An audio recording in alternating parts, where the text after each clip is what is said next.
लोकसभा की आधी से ज्यादा सीटों पर मतदान हो चुका है।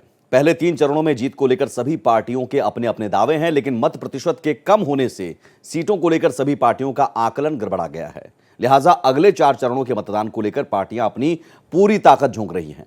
प्रचार अभियान को तेज किया जा रहा है और अब एक एक सीट को साधने की रणनीति पर अलग अलग पार्टियां आगे बढ़ रही हैं। चौथे चरण का प्रचार अभियान खत्म हो चुका है और यूपी इस अभियान का सबसे बड़ा केंद्र बना। यहां पर दर्जन भर के करीब सीटों पर चुनाव होने वाला है और यहां बीजेपी मजबूत स्थिति में है और वो 100% सीट जीतने का लक्ष्य रखी है। विपक्षी गठबंधन भी इस बार कोई गुंजाइश नहीं छोड़ा है और इसके साथ ही चुनावी टक्कर बढ़ गई है। अलग अलग राज्यों में होने वाले चौथे चरण के मतदान के लिए पार्टियों ने अपनी अपनी गोटियां बिछानी शुरू कर दी और बचे हुए चरणों के लिए भी जोर आजमाइश है। इसी पर पेश है हमारी खास पेशकश, आधी सीटों का घमासान।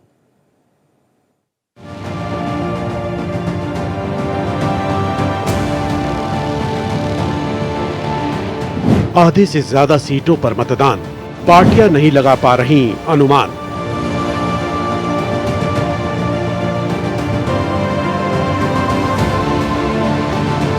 चार चरणों को लेकर पार्टियां परेशान, बची आधी सीटों के लिए घमासान।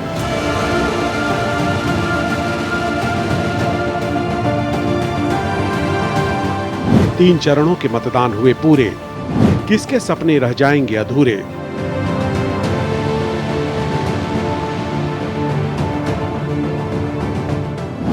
दिग्गजों की किस्मत ईवीएम में कैद, चौथा चरण किसके लिए मुफीद।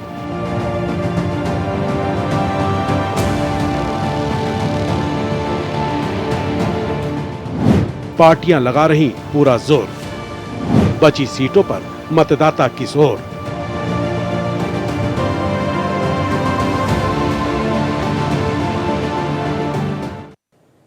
तो आधा चुनावी सफर पूरा हो चुका है। एक तरफ जहां कुछ राज्यों में चुनाव पूरे हो चुके हैं, वहीं दूसरी तरफ कुछ राज्य ऐसे हैं जहां पर अभी वोटिंग की शुरुआत नहीं हुई है।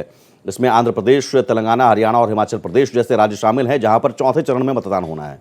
3 चरणों में आधी से ज्यादा सीटों पर चुनाव हो चुके हैं और अब महज 260 सीटों पर मतदान होना बाकी है।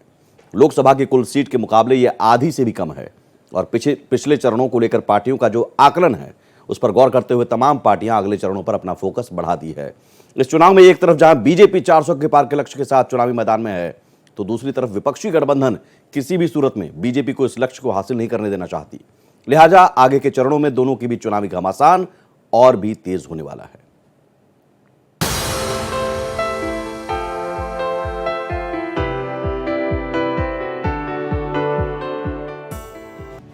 आधे से ज्यादा चुनाव संपन्न। लोकसभा चुनाव अब चौथे चरण की ओर बढ़ रहा है। 7 में से 3 चरण के मतदान पूरे हो चुके हैं और अब बाकी के 4 चरणों के लिए घमासान तेज हो गया है। तीसरे चरण के मतदान के साथ ही आधे से ज्यादा सीटों पर मतदान हो चुका है और इसमें अलग अलग पार्टियों के दिग्गज का भविष्य भी ईवीएम में कैद हो चुका है। इसके साथ ही कई राज्यों में लोकसभा चुनाव खत्म हो चुका है। जिन राज्यों में मतदाता की प्रक्रिया पूरी हो चुकी है उसमें तमिलनाडु, केरल, कर्नाटक के साथ ही गुजरात, राजस्थान, गोवा जैसे राज्य शामिल हैं। इसके अलावा उत्तर पूर्व के राज्यों में त्रिपुरा, मणिपुर, मेघालय, सिक्किम और अरुणाचल प्रदेश में भी चुनावी प्रक्रिया समाप्त हो गई है। 3 चरणों के मतदान के पूरे होने के बाद लोकसभा की कुल 543 सीटों में से 283 सीटों पर मतदान हो चुका है। पहले चरण में 102, दूसरे चरण में 88 और तीसरे चरण में कुल 93 लोकसभा सीटों पर मतदान हो चुका है और अब बाकी के बचे 4 चरणों में 260 सीटों पर मतदान होने वाला है और इसको लेकर सियासी घमासान तेज हो गया है। सीटों के हिसाब से पहला चरण सबसे बड़ा था, मगर तीसरे चरण की सबसे बड़ी बात यह कि इसमें अलग अलग पार्टियों के दिग्गजों की किस्मत ईवीएम में कैद हो गई। इसमें गृह मंत्री अमित शाह से लेकर दिग्विजय सिंह, डिंपल यादव समेत दूसरे दिग्गज शामिल रहे।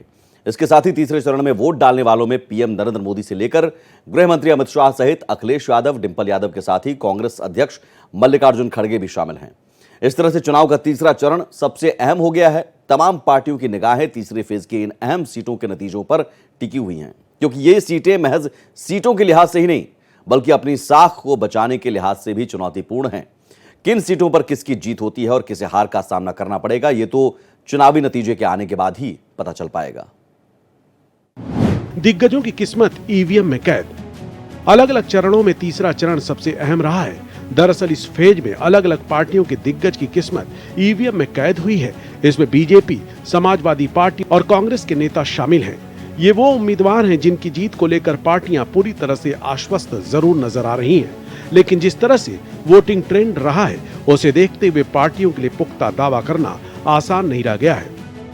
तीसरे चरण में गांधीनगर में केंद्रीय गृह मंत्री अमित शाह, गुना में ज्योतिरादित्य सिंधिया, विदिशा में शिवराज सिंह चौहान, राजगढ़ में दिग्विजय सिंह, मैनपुरी में डिम्पल यादव, रत्नागिरी सिंधुदुर्ग में नारायण राणे, आगरा में एसपी सिंह बघेल, पोरबंदर में डॉक्टर मनसुख मांडविया, धारवाड़ में प्रहलाद जोशी, बेलगाम में पूर्व मुख्यमंत्री जगदीश शेट्टार, हावेरी में बसवराज बोमई की किस्मत ईवीएम में कैद हो गई है।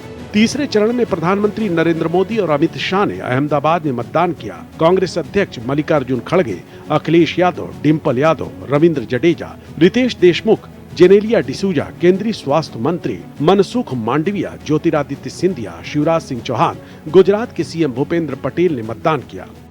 मैंने मेरा मताधिकार का उपयोग करके वोटिंग किया है। मैंने मेरा वोट लोकशाही के महापर्व में डेवलपमेंट के लिए करा है। मैंने मेरा वोट विकसित भारत के लिए करा है। वोट जरूर डालें, पहले मतदान करें, बाद में कोई और काम। मेरी सभी से अपील है कि हर एक भाई और बहन मतदान जरूर करे। ये अद्भुत चुनाव है।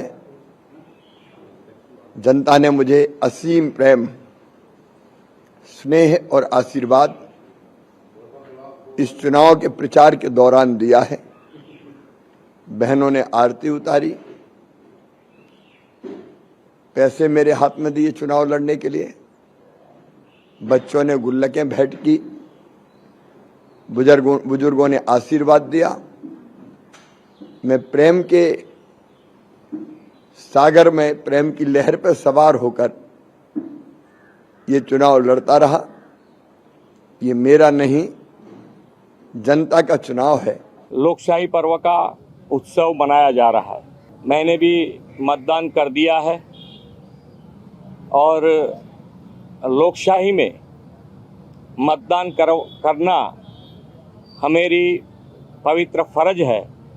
आप सब खूब भारी मात्रा में मतदान कीजिए और एक भारत श्रेष्ठ भारत, समृद्ध भारत, समर्थ भारत का निर्माण के लिए मतदान कीजिए। अभी तक के 3 चरणों के मतदान में अगर दक्षिण भारतीय राज्यों की सीटों को छोड़ दें तो बाकी की सीटों पर बीजेपी की स्थिति मजबूत मानी जाती है। लेकिन हर चुनाव के बाद बढ़ रही चुनौती ने बीजेपी की मुश्किलें भी बढ़ा दी हैं। एक एक सीट को लेकर बीजेपी को पहले के मुकाबले ज्यादा मेहनत करनी पड़ रही है, और वो इसलिए भी कि इस चुनाव में एक तरफ बीजेपी को अपनी सीटों को बरकरार रखने के साथ ही उसमें विस्तार के लिए जोर लगाना पड़ रहा है, और वहीं विपक्ष के लिए इस चुनाव में खोने के लिए कुछ ज्यादा नहीं है, और इसलिए उसका फोकस लिमिटेड सीटों पर है, और ये बीजेपी को अपने पुराने प्रदर्शन को दोहराना मुश्किल हो जाएगा। हालांकि तीसरे चरण के मतदान वाले सीटों पर बीजेपी अपने प्रदर्शन को दोहराने को लेकर आश्वस्त है। तीसरे चरण में बीजेपी का प्रदर्शन। तीसरे चरण में जिन सीटों पर मतदान हुए हैं उन सीटों पर पिछले चुनाव में बीजेपी ने अच्छा प्रदर्शन किया था। 2019 में बीजेपी ने 72 सीटों पर जीत दर्ज की थी। उनमें गुजरात की सभी 26 सीटों पर बीजेपी ने कब्जा किया था। तीसरे चरण में कुल 93 सीटों पर मतदान हुआ। इनमें उत्तर प्रदेश की 10, महाराष्ट्र की 11, असम की 4, बिहार की 5, छत्तीसगढ़ की 7, गुजरात की 25, कर्नाटक की 14, मध्य प्रदेश की 9, पश्चिम बंगाल की 4, गोवा, दादर नगर हवेली और दमन और दीव की 2-2 सीटों पर मतदान हुआ। जम्मू कश्मीर की अनंतनाग राजौरी लोकसभा सीट पर चुनाव आयोग ने मतदान की तारीख आगे बढ़ा दी है। पहले यहां तीसरे चरण में ही मतदान होना था। यहां से पीडीपी प्रमुख और जम्मू कश्मीर की पूर्व मुख्यमंत्री महबूबा मुफ्ती चुनाव मैदान में है। गुजरात की सूरत लोकसभा सीट पर तीसरे चरण में मतदान होना था, लेकिन यहां बीजेपी उम्मीदवार मुकेश दलाल निर्विरोध चुनाव जीत चुके हैं। इस वजह से यहां तीसरे फेज में मतदान नहीं हुआ। सूरत में ये बात बारंबार हुई है, ये कोइंसिडेंस नहीं है, ये शत्रु का एक्शन है। क्या हुआ? एक साथ 4 प्रस्तावक कांग्रेस कैंडिडेट के खड़े होकर बोलते हैं कि ये हस्ताक्षर हमारे नहीं है। चुनाव के एक दिन पहले ये कहा जाता है। उसके बाद कुछ समय तक जो कैंडिडेट है सूरत से वो भी लापता होते हैं, मिलते नहीं हैं।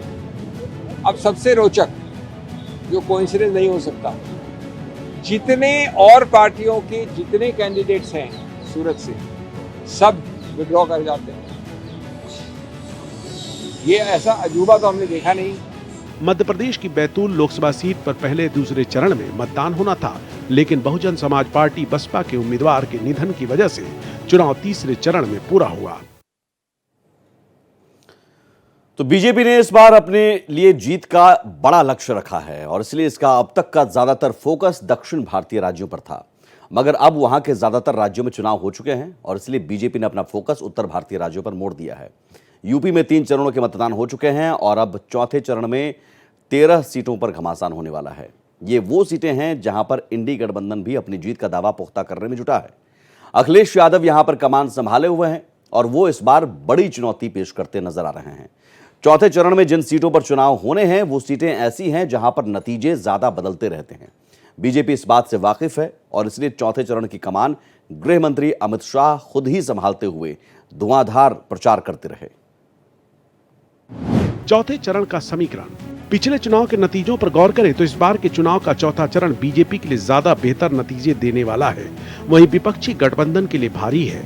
इस बार बीजेपी अपनी सीटों को बचाने के लिए जद्दोजहद करेगी, वहीं विपक्ष की कोशिश ये रहेगी कि इसमें कुछ सीटों पर अपना कब्जा जमा सके।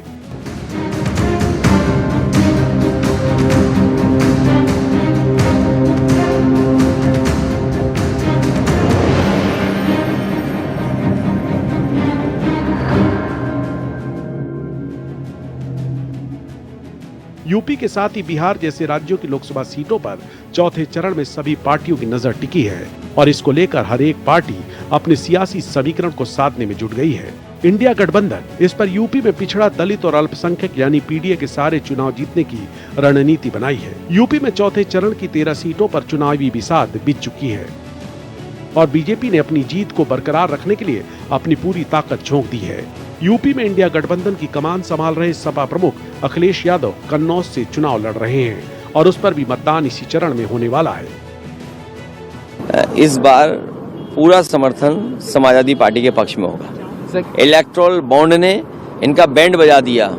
इलेक्टोरल बॉन्ड की खबर और न्यूज़ सुनते ही इन्हें इलेक्टोरल की याद आ जाती है, इसलिए जनता इनका खिलाफ मतदान करने जा रही है। इसके अलावा केंद्रीय गृह राज्य मंत्री अजय मिश्र टेनी भी खीरी सीट से बीजेपी के उम्मीदवार के तौर पर चुनाव मैदान में हैं। योगी जी के नेतृत्व में, मोदी जी, अमित शाह जी के नेतृत्व में जिस तरह से केंद्र और प्रदेश की सरकारें काम कर रही हैं, हम लोग लगातार कह रहे थे कि हम लोग भारी बहुमत लेकर फिर से सरकार बनाने जा रहे हैं। गृह मंत्री अमित शाह की धुआंधार रैली शुरू हो गई है। गृह मंत्री शाह उन सीटों पर फोकस कर रहे हैं जहां पर दिग्गज मैदान में हैं। चौथे चरण में जिन सीटों पर मतदान होने हैं वे बेहद ही अहम माने जा रहे हैं और वो इस लिहाज से भी कि इन सीटों पर हर चुनाव में उलटफेर होता रहता है। इन सीटों पर मतदाताओं के मन में क्या है इसका अंदाजा लगाना थोड़ा मुश्किल माना जाता है। यही वजह है कि बीजेपी के साथ ही समाजवादी पार्टी और बहुजन समाज पार्टी सभी इन सीटों पर अपना जोर लगा रही हैं। पहले चरण तक चुनाव एक तरफा नजर आ रहा था, लेकिन हर चरण के साथ चुनावी टक्कर बढ़ती जा रही है। शुरुआती दौर में बीजेपी के आक्रामक तेवर का विपक्ष मुकाबला नहीं कर पा रहा था, मगर अब तस्वीर बदल गई है। विपक्षी गठबंधन ने नए मुद्दों से चुनावी प्रचार अभियान को नया मोड़ दे दिया है। विपक्ष ने संविधान को बदलने और आरक्षण को खत्म करने का मुद्दा उछालकर बीजेपी को बचाव की मुद्रा में तो ला ही दिया है, साथ ही इसने भ्रष्टाचार और परिवारवाद के मुद्दे को पीछे धकेल दिया है। विपक्ष ने संविधान और आरक्षण पर नया नैरेटिव सेट करके वोटों के ध्रुवीकरण की नीति अपनाई है और इससे बीजेपी की मुश्किलें बढ़ी हैं। हालांकि बीजेपी इन मुद्दों पर विपक्ष को पहले भी शिकस्त दे चुकी है और इसलिए विपक्ष की पेश की चुनौतियों के बावजूद बीजेपी अपने आक्रामक तेवर को ढीला नहीं होने दे रही है। बढ़ गई चुनावी टक्कर। पहले चरण तक बीजेपी के लिए चुनौतियां नजर नहीं आ रही थी, लेकिन हर चरण के साथ चुनावी घमासान तेज होता जा रहा है। हर चरण में चुनावी मुद्दे बदल रहे हैं और विपक्षी बीजेपी को घेरने की कोशिश कर रहा है। बीजेपी ने शुरुआती दौर में विपक्ष को परिवारवाद और भ्रष्टाचार के मुद्दे पर इस तरह से घेर दिया था कि उसके लिए उससे बाहर निकलना मुश्किल लग रहा था। बीजेपी के विकास और विश्वास का मुद्दा असरदार बना रहा, लेकिन बाद में विपक्ष ने संविधान के खतरे में होने और आरक्षण के मुद्दे को अपना चुनावी प्रचार अभियान में शामिल करके बीजेपी की मुश्किलें बढ़ानी शुरू कर दी। इसका फायदा विपक्षी गठबंधन को यह हुआ कि परिवारवाद और भ्रष्टाचार का मुद्दा चुनाव से गायब होता चला गया। अपने वोट बैंक को साधने की कोशिश में विपक्ष को इससे थोड़ी सी राहत मिल गई। मुद्दों को बदलने से वोटों के ध्रुवीकरण की संभावना बढ़ गई। और इससे बीजेपी की चुनौती बढ़ गई। इसके बावजूद बीजेपी अपने प्रचार अभियान को आक्रामक बनाए रखकर विपक्षी गठबंधन को बहुत राहत देती नजर नहीं आ रही है।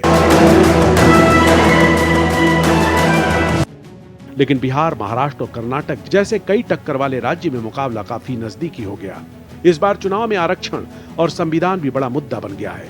आगे के चरणों में मुसलमान को आरक्षण सहित कई और भी मुद्दे चुनाव में चर्चा के केंद्र में होंगे।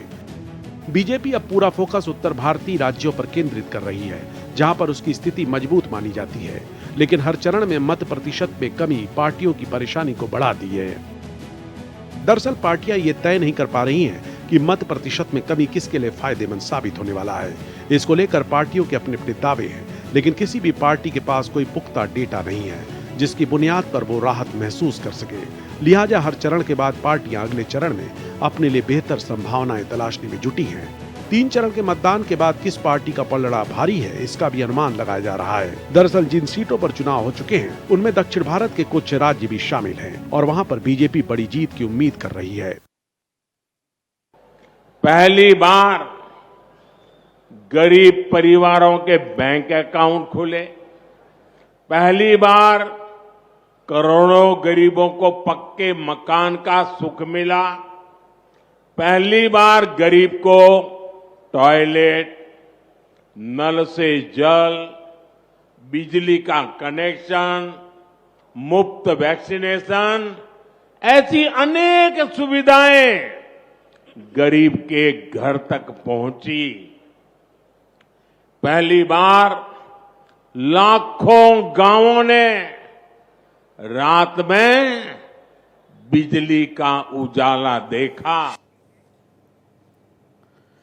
तो इस बार का चुनाव अलग अलग राजनीतिक दलों के लिए अपने अस्तित्व को बचाने की चुनौती बना हुआ है। पीएम मोदी के लोकप्रिय चेहरा और गृह मंत्री शाह की सशक्त रणनीति की बुनियाद पर बीजेपी ने 400 पार का लक्ष्य रखा है और इसलिए तमाम पार्टियों में खलबली मची है। बीजेपी के विजय रथ को रोकने के लिए कई पार्टियों को गठबंधन, इंडिया गठबंधन बना, मगर उसमें शुरू से ही रार रहा है।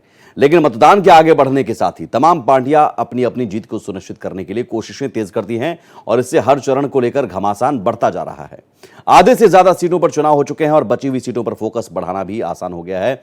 आधी सीटों का घमासान, 4 चरण में मतदान के हमारे इस खास पेशकश में इतना ही। बाकी देश दुनिया की खबरों के लिए आप बने रहिए भारत एक्सप्रेस के साथ। नमस्कार।